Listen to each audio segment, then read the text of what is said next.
46 दिनों के लिए राहु बनाएंगे विकट योग। 4 बड़े ग्रह राहु के सीधे प्रभाव में होंगे। राहु के साथ युति प्रभाव में होने के कारण राहु का संपूर्ण प्रभाव इन ग्रहों पर पड़ेगा, जिसके कारण ग्रहण दोष, जड़ दोष, असाध्य योग तथा शुक्राचार्य दूषित रहेंगे। पंचग्रही योग बन रहा है, जो निश्चित रूप से विकट योग में होने के कारण समस्त राशि के जातकों को प्रभावित भी करेगा। कुछ बड़े यहां पर घटनाएं हो सकती हैं, जो समस्त राशि के जातकों के लिए कुछ अच्छे लाभ देने वाले भी हो सकती हैं। कुछ समस्याएं या अवरोध भी हो सकते हैं। जय श्री गणेश। नमस्कार, मैं आचार्य संजय द्विवेदी। मेरे समस्त प्रबुद्ध दर्शकों का मेरे चैनल पर हार्दिक स्वागत है। प्रिय दर्शकों, आज मैं मकर राशि के लिए राहु के इस विकट योग का, पंचग्रही योग का किस प्रकार का परिणाम प्राप्त होने वाला है, इस समय में जो 46 दिन का समय है, इस समय जो ग्रहों का परिवर्तन है या ये जो योग बन रहा है, इसका क्या परिणाम मिलेगा, कुछ लाभ मिलेगा अथवा कहीं पर समस्या आएगी, इनका संपूर्ण विश्लेषण मैं पूर्ण तर्क के साथ करने जा रहा हूं। यदि कहीं पर कोई समस्या या अवरोध है तो उसका क्या निराकरण है, यह भी मैं बताने वाला हूं। मकर राशि के लिए यदि हम अवलोकन करें तो ये पंचग्रही योग आपके तृतीय भाव में, पराक्रम के भाव में बनेगा। अब यहां पर लग्न के स्वामी 29 मार्च को राशि परिवर्तन करके तृतीय भाव में पहुंचेंगे, जहां पर पहले से ही सूर्य, बुध, शुक्र होंगे, जो राहु के प्रभाव में चल रहे हैं, जिसके कारण सूर्य ग्रहण में है, बुध जड़ दोष में होंगे, शुक्राचार्य भी राहु से पीड़ित होंगे। अब जब शनि यहां पर पहुंच जाएंगे तो शनि और राहु का एक असाध्य योग, अनप्रेडिक्टेबल योग बनता है, जिसे सामान्य भाषा में पैशाचिक योग भी कहते हैं। जब ये योग बनेगा तो निश्चित रूप से कर्म प्रधान देव जो शनि देव हैं, जो लग्न तथा धन के स्वामी होकर यहां पर राहु से पीड़ित होंगे, तो कुछ समस्याएं तो अवश्य होंगी। परंतु यदि संपूर्ण रूप से हम आकलन करें तो 30 मार्च को जो स्थिति होगी वो इस प्रकार होगी। शनिदेव 0 डिग्री पर होंगे, राहु 2 डिग्री पर होंगे, बुध और शुक्र 4 और 6 डिग्री पर होंगे। यहां पर सूर्य अत्यंत बलवान स्थिति में 15 डिग्री पर पहुंच चुके होंगे, अर्थात ये राहु के ग्रहण दोष से निकल चुके होंगे। तो हाँ, यहां पर ग्रहण का प्रभाव न्यून हो चुका होगा। इसी प्रकार से यहां पर राहु बैकवर्ड मूवमेंट करते हुए कुंभ राशि की ओर जा रहे हैं, अर्थात ये मृत अवस्था की ओर जा रहे हैं, जहां पर इनका प्रभाव भी निर्बल हो रहा है। शुक्राचार्य और बुध ये राहु से अत्यधिक निकट होने के कारण इन पर अवश्य राहु का प्रभाव पड़ेगा, जिसका कुछ दुष्परिणाम भी प्राप्त होगा। परंतु यहां पर सूर्य का बल भी यहां प्राप्त होने वाला है, जिसके कारण सूर्य का बुधादित्य योग बनेगा, रवि शुक्र योग बनेगा, जो बुध और शुक्र के दूषित प्रभाव को दूर करने वाला है। शनि पर कोई बहुत विशेष यहां पर प्रारंभिक समय कोई प्रभाव नहीं पड़ेगा। अब जैसे जैसे ये गोचर आगे बढ़ेगा, जो शनिदेव उनका बल बढ़ेगा, राहु का बल कम होगा, तो यहां पर कोई बड़ी समस्या नहीं आने वाली। यद्यपि जब तक राहु 0 डिग्री पर नहीं पहुंचते हैं तो इनका कुछ ना कुछ नकारात्मक प्रभाव अवश्य मिलता रहेगा। परंतु इस बीच में कुछ अच्छी चीजें भी होंगी। सूर्य उच्चाभिलाषी होंगे, उच्च राशि में इनका प्रवेश होने वाला होगा, जिसके कारण अति बलवान स्थिति में होंगे। जब राजा अति बलवान होता है तो बहुत सारी समस्याओं का निराकरण हो जाता है। अब तृतीय भाव में जब ये पराक्रम के भाव में गोचर होगा तो जो अभी तक स्वास्थ्य समस्याएं चल रही थी, कार्य क्षेत्र में जो उतार चढ़ाव चल रहा था, कार्य क्षेत्र में समस्याएं आ रही थी, शासन प्रशासन से असहयोग मिल रहा था या शासन प्रशासन से कहीं न कहीं कोई अवरोध या समस्याएं आ रही थी, राजनीति में आपका अवसर यहां आपको नहीं मिल पा रहा था, राजनीति में आपके लिए हर्डल्स आ रहे थे।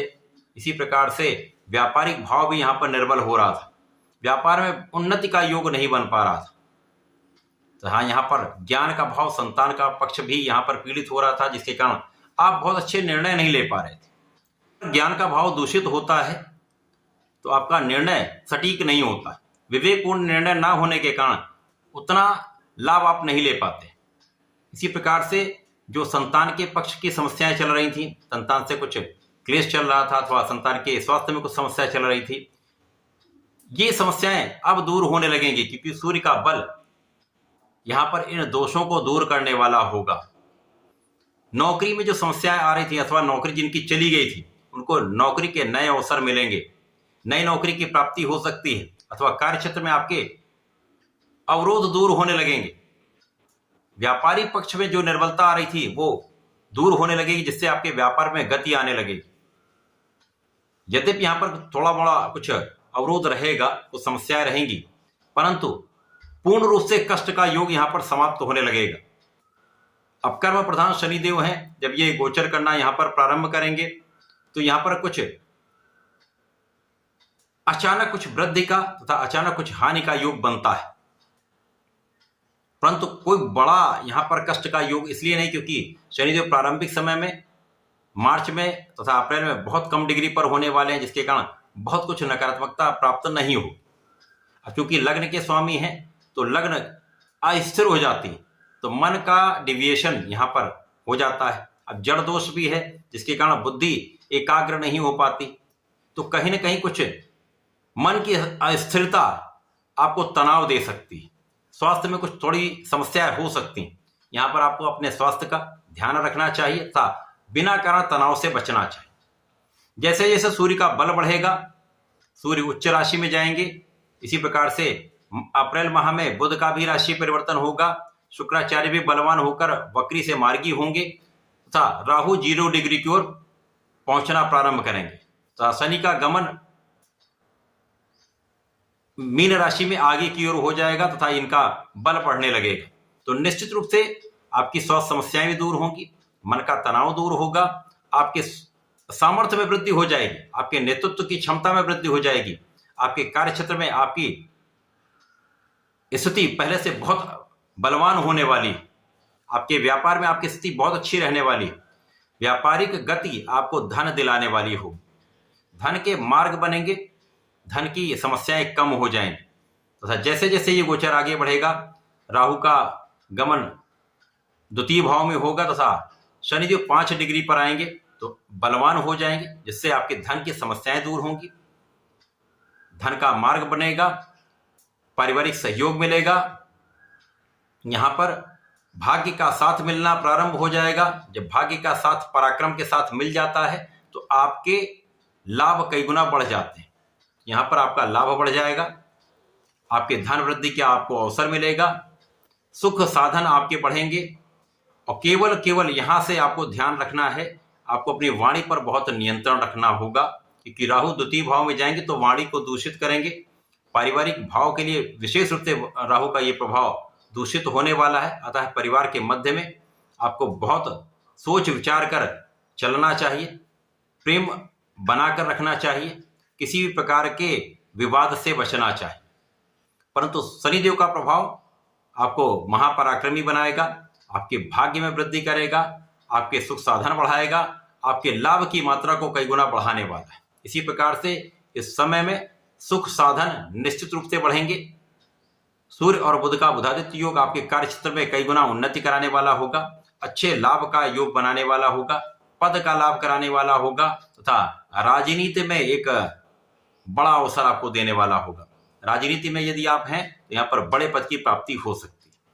कार्य क्षेत्र का विस्तार तथा कार्य क्षेत्र में अधिकार क्षेत्र का विस्तार दोनों होने वाले। तो मकर राशि के लिए प्रारंभिक समय कष्टमय है, परंतु उसके पश्चात ये निश्चित रूप से आपके इस वर्ष का एक अच्छा माह सिद्ध होने वाला है, जो पूरे वर्ष में आपके लिए लाभ के अवसर बनाने वाला है। तो इस पूरे समय में आपको भगवान भोलेनाथ का स्मरण करना चाहिए। नमः शिवाय पंचाक्षर मंत्र का नित्य कम से कम 108 बार जप करना चाहिए। प्रत्येक शनिवार को ओम प्राम प्रीम प्रोम सह शनिश्चराय नमः का जप करें तथा बुधवार को गणपति जी के ओम गंगणपताय नमः का 1 माला का जप अवश्य करें। तो आपके राहु के कष्ट दूर होंगे, समस्याएं दूर होंगी, वाणी की अस्थिरता तथा वाणी का दूषित प्रभाव समाप्त होगा, लाभ निश्चित रूप से प्राप्त होगा। तो ऐसा करके इसका लाभ लें। धन्यवाद, नमस्कार।